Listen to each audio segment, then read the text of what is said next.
I married my enemy and didn't know. Oh, my name is Amara, and for 2 years I truly believed I married the perfect man. His name was Eli. He was gentle, quiet, patient, the kind of man who never raised his voice. We met at a cafe when I accidentally spilled coffee on him, and instead of being upset, he just smiled. That smile, it changed everything. I never knew that moment was planned. I never knew the man I married was the one person who wanted to destroy me. For months after we met, Eli was flawless. He cooked, he cleaned, he listened, he held me like he was afraid to break me. I told him everything, every childhood memory, every fear, every mistake. Absorbed all of it like he was studying me. Sometimes he would ask strange questions. Like, do you ever feel like people hide more than they show? I didn't know he was talking about himself. Everything changed one night at 3 a.m. I woke up and found the bed empty. The house was dark. I walked out and saw him in the living room typing on his laptop, his face lit only by the screen. But his expression wasn't him. It was cold, sharp. When he noticed me, he shut the laptop so quickly it almost snapped. I caught a glimpse of the screen before it closed. I get a picture of me, with a red X across it. My stomach twisted. He smiled and told me it was an old file from a project at work. I shouldn't have believed him, but I did. Months later, Eli left for work earlier than usual. But when I went outside later, his car was still there. That was the day everything fell apart. I heard faint electronic beeps in the basement. Curious, I went downstairs and noticed a small metal door hidden behind boxes. I'd never seen it before. Inside was a room cold, dark, filled with screens.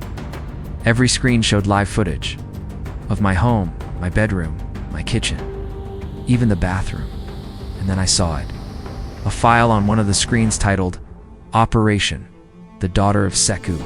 Sekou, my father. A man who disappeared over 10 years ago after exposing a dangerous criminal organization, an organization that swore revenge on him and his family. My heart dropped as the truth hit me. I wasn't just his wife, I was his target. Behind me, I heard footsteps. Eli was standing in the doorway, expression blank. "You weren't supposed to find this," he said, his voice icy. I felt myself shaking. "You married me for revenge," I whispered. He didn't deny it. Said, "Your father ruined my family. We lost everything, our money, our reputation, our power. And I lost my brother because of him." He stepped closer. "You were the only way to bring him out." The day we met wasn't an accident. He had watched me for months, studied my habits, learned my weaknesses. He planned everything, the kindness, the romance, even the proposal. My life wasn't love, it was an assignment. Suddenly, he grabbed my arm and pulled out a syringe. "You shouldn't have come down here," he whispered. Panic exploded in me. I kicked, screamed, and bit his hand, using every bit of strength fear gave me. I managed to break free and ran up the stairs, barefoot and shaking. I sprinted out the front door and into the street. A neighbor saw me crying and bleeding and called the police. But by the time they arrived, Eli was gone. The secret room was empty. The screens vanished. Everything wiped clean like he never existed. For days, I couldn't sleep. I felt watched, followed. Then, 2 weeks later, I received an email from an untraceable sender.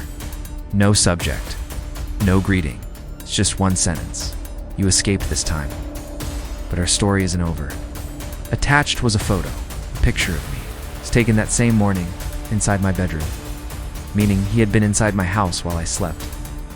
Meaning he was still nearby. Meaning this, the marriage, the betrayal, the escape, was only the beginning. I didn't just marry the wrong man. I married my enemy. He's still out there, watching me, waiting. Our story isn't over.